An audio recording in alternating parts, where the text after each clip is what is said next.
Cette vidéo est sponsorisée par Surfshark.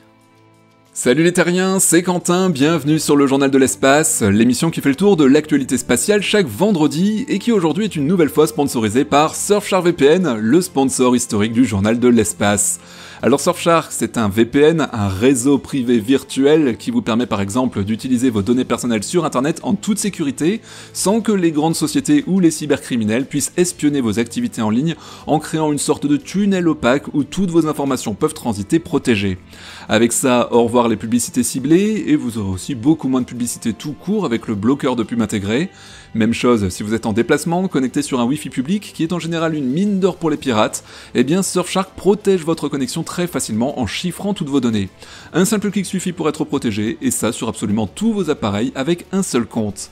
Vous allez aussi pouvoir garder votre liberté numérique lorsque vous voyagez à l'étranger, dans des zones où internet est restreint, et pouvoir débloquer tous les contenus qui ne sont pas accessibles où vous vous trouvez, ou encore bénéficier de meilleurs tarifs lorsque vous achetez un billet d'avion, réservez un hôtel, ou prenez un abonnement en faisant croire que vous vous connectez depuis un autre pays que celui dans lequel vous vous trouvez réellement, pays qui bénéficiera d'un prix moins élevé pour exactement le même service, ça marche très bien.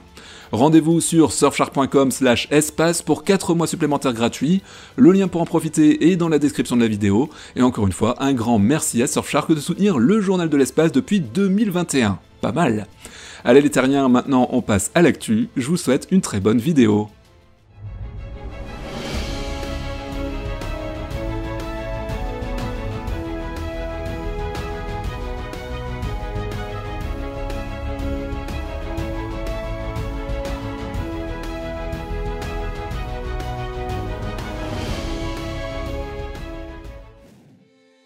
Les océans couvrent plus de 70% de notre planète. C'est énorme, et pourtant à l'heure actuelle, il reste encore l'un des environnements les moins explorés et les plus mystérieux qui soient. Si vous êtes fan du film Abyss de James Cameron, vous allez voir que la réalité pourrait bien rejoindre la fiction. Ce qui vient de se passer aux États-Unis pourrait bien chambouler complètement notre compréhension de la technologie, de la physique et peut-être même de notre place dans l'univers.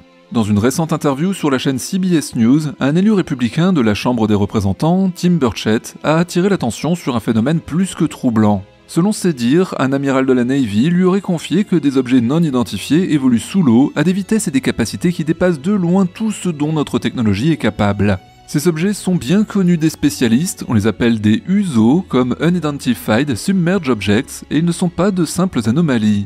Selon les rapports officiels, et j'insiste sur le mot officiel, ils se déplacent à des vitesses atteignant Mach 2, soit environ 2470 km/h sous l'eau. Pour comparer, les sous-marins les plus rapides au monde, comme les modèles russes de classe Alpha, atteignent à peine 83 km/h en immersion, et il faut savoir que la résistance de l'eau, bien plus forte que celle de l'air, rend alors ces vitesses presque inconcevables avec nos technologies actuelles. Pourtant, ces engins semblent opérer sans effort, défiant les lois de l'hydrodynamique. En plus de se déplacer à des vitesses folles, ces objets sont capables de manœuvres impossibles, des changements de direction instantanés, des accélérations fulgurantes, et même des transitions fluides entre l'eau et l'air. Aucun système de propulsion connu, qu'il soit à hélice, à jet ou même à propulsion magnéto-hydrodynamique, plus connu sous l'acronyme de MHD, ne pourrait expliquer de telles performances. Ce qui confirme l'existence de ces curieux engins, ce sont des témoignages de pilotes, d'ingénieurs navals et d'officiers de la Navy. Ils décrivent des engins silencieux, sans signature thermique détectable et sans la moindre trace de turbulence. Des caractéristiques qui les rendent invisibles à la plupart de nos capteurs et radars. On est donc bien confronté à un problème sérieux. Autre chose à savoir, ces observations ne datent pas d'hier. Depuis les années 60, des rapports similaires ont émergé, notamment lors d'exercices militaires ou de missions océanographiques. En 2024, par exemple, lors de l'incident du USS Nimitz, des pilotes de la Navy ont observé un engin surnommé le Tic Tac, capable de passer de l'eau à l'air en quelques secondes tout en défiant les lois de la physique. Ces cas, longtemps classés comme des anomalies, sont aujourd'hui pris au sérieux grâce à des programmes gouvernementaux américains comme l'AATIP, en français un programme d'identification des menaces aérospatiales avancées.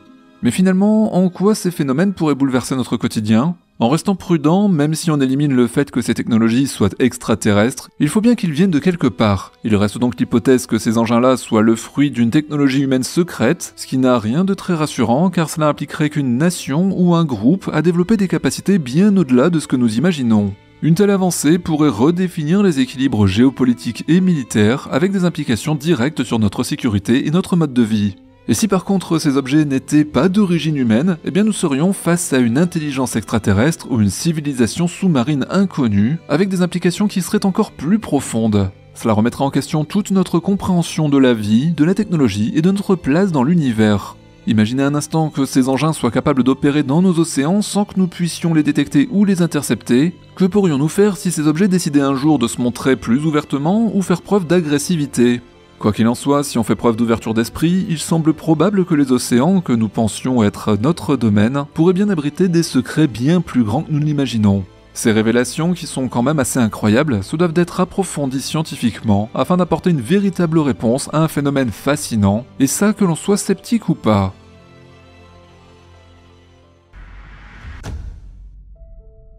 Ça va mal pour Boeing, l'entreprise historique, autrefois pilier de l'industrie spatiale américaine, vient d'annoncer le licenciement de 400 employés travaillant sur le programme Space Launch System, ou SLS, la fusée censée ramener l'humanité autour de la Lune dans le cadre du programme Artemis. Officiellement, il s'agit d'un ajustement en fonction des besoins de la NASA, mais officieusement, on ne va pas se mentir, c'est un aveu d'échec. Nous en avons déjà parlé plusieurs fois dans le journal de l'espace, le SLS, souvent présenté comme l'héritier de la mythique fusée Saturne V, est devenu un gouffre financier. Lancé sous l'administration Obama, mais accéléré sous Donald Trump, ce lanceur lourd devait incarner le retour triomphal des États-Unis sur la Lune. Mais entre retard accumulé, dépassement de coûts et technologies vieillissantes, il est surtout devenu le symbole d'un programme embourbé dans des processus bureaucratiques interminables. Aujourd'hui, la NASA peine à respecter son calendrier et la situation devient intenable. Les meilleures preuves sont les chiffres et ils sont accablants. Développé depuis plus d'une décennie, le SLS a déjà englouti plus de 93 milliards de dollars. Artemis 1, première mission test sans équipage, a finalement volé en novembre 2022 après 5 ans de retard. Artemis 2, qui devait initialement envoyer des astronautes autour de la Lune fin 2024, est pour l'instant repoussé à septembre 2025. Et quant à Artemis 3, l'alunissage tant attendu, il n'aura pas lieu avant 2026 en étant extrêmement optimiste. En réalité, pour pouvoir espérer revoir les Américains poser le pied sur la Lune, il faudra plutôt attendre la toute fin de la décennie. Ce retour dépend aussi d'ailleurs de l'énorme fusée Starship de SpaceX qui doit servir d'atterrisseur pour se poser à la surface de notre satellite, une fusée toujours en développement, mais qui, à terme, devrait être aussi capable de décoller directement depuis la Terre avec des astronautes à bord, remettant en cause l'utilité du SLS. Face à cette situation, la NASA se retrouve dans une position délicate. D'un côté, elle est contrainte de continuer à financer le SLS sous pression du Congrès et des contrats existants, mais de l'autre, elle mise de plus en plus sur SpaceX qui, comme je le disais, assurera l'atterrissage lunaire d'Artemis 3 grâce à une version modifiée du Starship. C'est un paradoxe difficile à gérer et on n'aimerait pas être à leur place car le couperet peut tomber à tout instant. La fusée censée ramener les astronautes autour de la Lune pourrait bientôt être éclipsée par un concurrent privé, plus rapide, plus économique et plus ambitieux.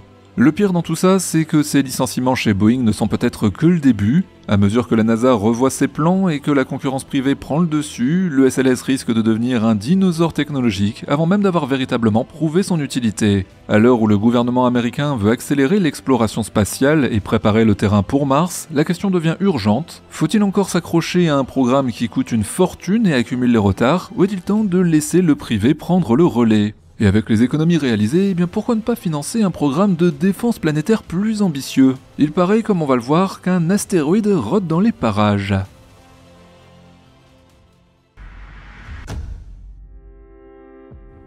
Quand je vous dis qu'un astéroïde rôde dans la banlieue de la Terre, en fait c'est pire que ça, il fonce droit sur nous, enfin presque. 2024 YR4, découvert en décembre dernier, a vu sa probabilité d'impact avec la Terre en 2032 grimper à 2,3%, soit une chance sur 43. Un chiffre qui fait peur car s'il devait frapper, l'impact serait dévastateur. Pourtant, les scientifiques appellent au calme, ce genre d'alerte arrive souvent et les estimations évoluent à mesure que les observations se précisent. Cet astéroïde est classé au niveau 3 sur l'échelle de Turing, une classification qui va de 0, c'est-à-dire aucun risque, à 10 pour une catastrophe absolue. En fait, cet astéroïde fait partie des rares objets nécessitant une surveillance accrue. Il est encore loin d'être une menace confirmée, mais il n'est plus un simple rocher anodin flottant dans le vide. À ce stade, la question est donc de savoir si les prochains calculs le feront disparaître de la liste des dangers potentiels, ou s'il grimpera encore d'un cran dans l'échelle de la menace. Les agences spatiales de la NASA à l'ESA scrutent le ciel avec leurs télescopes et satellites, et grâce aux programmes de surveillance comme Sentry, chaque mouvement de 2024 YR4 est analysé en détail. L'objectif est d'affiner les précisions et si nécessaire d'envisager des solutions de déviation. Car oui, contrairement aux dinosaures, nous avons désormais les moyens d'agir. Rappelez-vous de la mission américaine DART, elle a prouvé qu'il est possible de modifier la trajectoire d'un astéroïde en le percutant. Donc si le risque se confirmait, une intervention pourrait être planifiée en extrême urgence en mettant tous les moyens nécessaires pour agir vite et bien. Mais pour l'instant, pas d'affolement inutile, l'heure est à la collecte de données. Il est fort probable que les prochaines analyses réduisent la menace à néant, comme cela s'est produit avec de nombreux autres astéroïdes avant lui. Pourtant, cet épisode nous rappelle une chose essentielle, oui, nous sommes vulnérables. La Terre est bombardée en permanence par des débris spatiaux, et certains, comme 2024 YR4, passent dangereusement près. Si celui-ci finit par s'écarter, un autre prendra sa place un jour. Il reste donc à savoir si nous serons prêts, et c'est aussi pour ça que les budgets spatiaux ne doivent pas être négligés, et surtout doivent être orientés vers les vraies priorités. Finalement, peut-être que Mars peut attendre, hein.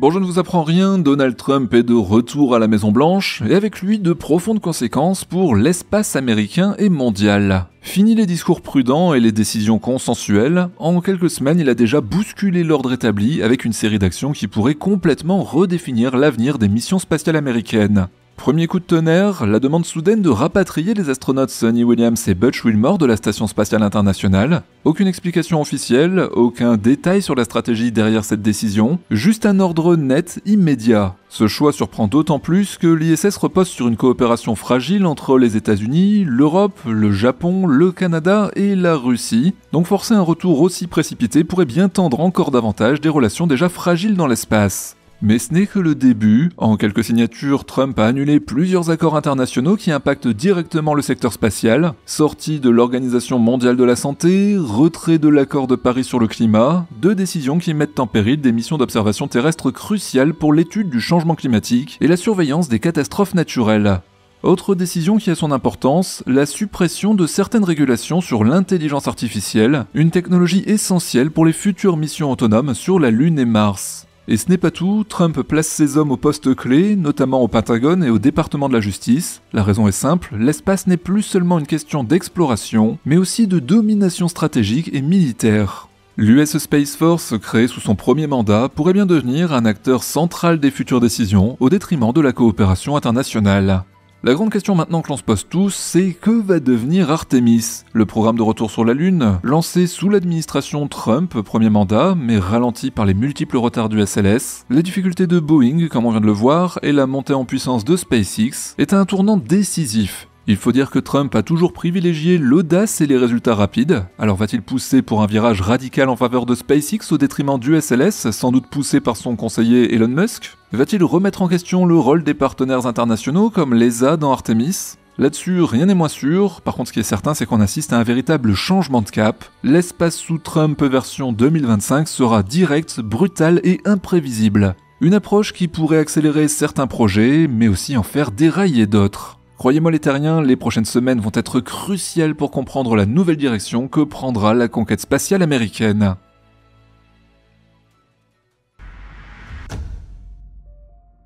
Il semblerait que la Chine soit en train de construire un immense centre de recherche sur la fusion nucléaire par laser dans la ville de Mianyang, et si nous en avons été informés, c'est grâce à nos satellites. En effet, des images récentes montrent une structure impressionnante avec 4 bras périphériques abritant des baies laser. Convergeant vers une baie expérimentale centrale, cette configuration rappelle celle du National Ignition Facility aux États-Unis, ou encore celle du Laser Megajoule en France, mais avec une taille environ 50% plus grande, en tout cas d'après les analyses de Decker Evleth, un expert américain spécialisé dans le nucléaire. Il faut savoir que l'imagerie satellite joue un rôle crucial dans la surveillance des infrastructures sensibles à travers le monde, que ce soit pour suivre l'évolution des bases militaires, détecter des essais nucléaires, ou comme ici, identifier un projet scientifique stratégique. Depuis des dizaines d'années, les satellites espions permettent d'obtenir des informations précieuses et cette technologie est utilisée par les agences de renseignement, mais aussi par des chercheurs et des analystes indépendants. Ce centre chinois en construction repose sur la fusion par confinement inertiel au laser. Concrètement, ce sont des faisceaux laser ultra puissants qui sont dirigés vers une minuscule capsule contenant des isotopes d'hydrogène comme le deutérium et le tritium. L'énergie intense des lasers chauffe et comprime la capsule, ce qui crée des conditions similaires à celles du cœur du Soleil jusqu'à déclencher une réaction de fusion. Cette technologie est prometteuse pour la production d'une énergie propre et quasi illimitée, mais attention, elle est aussi étroitement liée à la recherche sur les armes nucléaires. D'ailleurs, si le traité d'interdiction complète des essais nucléaires interdit les explosions nucléaires, il autorise bien les expériences sous-critiques et les recherches utilisant la fusion par laser. Cela signifie que des infrastructures comme celle de Mianyang permettent aux nations d'améliorer la conception et la sécurité de leurs armes nucléaires sans procéder à des tests explosifs. Pour résumer, tout pays possédant une installation de ce type peut perfectionner ses armes existantes et en concevoir de nouvelles sans violer les traités internationaux. Les États-Unis possèdent déjà des décennies d'expérience en matière d'essais nucléaires, ce qui leur donne une avance considérable. Selon Siegfried Ecker, ancien directeur du Los Alamos National Laboratory, les pays ayant mené peu d'essais nucléaires par le passé tirent un bénéfice limité de ces nouvelles infrastructures, faute de données historiques à exploiter.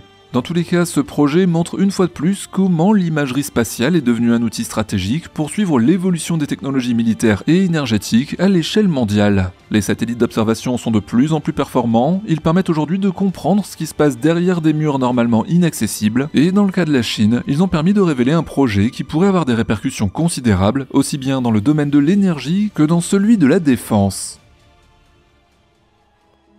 Merci d'avoir suivi l'actualité spatiale sur le journal de l'espace, et merci au sponsor Surfshark de soutenir l'émission d'aujourd'hui. Vous retrouverez tous les détails de l'offre promo dans la description.